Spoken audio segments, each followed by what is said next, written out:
আসসালামু আলাইকুম সবাইকে। আজকে আমরা রান্না করছি দেশি মুরগির মাংস, আর এটা আমাদের বাড়িতেই পোষা। আজকে আমাদের বাড়িতে এসেছিল মেহমান, আর মেহমানদের জন্য এটা স্পেশালি রান্না করা হচ্ছে। এটা আজকে আমরা নারকেল দিয়ে রান্না করব। এর জন্য মাংসের মশলাগুলো ভালোভাবে কষিয়ে নিচ্ছি, আর এর ভিতরে লবণ, হলুদ, পেঁয়াজ এবং কাঁচা ঝাল দিয়ে এই মশলাটা ভালোভাবে কষিয়ে নিতে হবে। এরপরে দিয়ে দিচ্ছি মাংসটা মশলার সাথে ভালোভাবে মিশিয়ে নিতে হবে। এখানে কিছু বড় আলু দেওয়া হয়েছে, এই যে দেখতে পাচ্ছেন।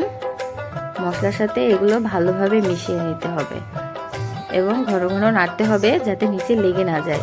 এরপরে দিয়ে দিতে হবে পানি, এটা হলো কষানোর পানি। এই পানিটা শুকানোর পরে এই যে দেখছেন এখানে হলো ঝোলের পানি দেওয়া হয়েছে। এবার দিয়ে দেব নারকেল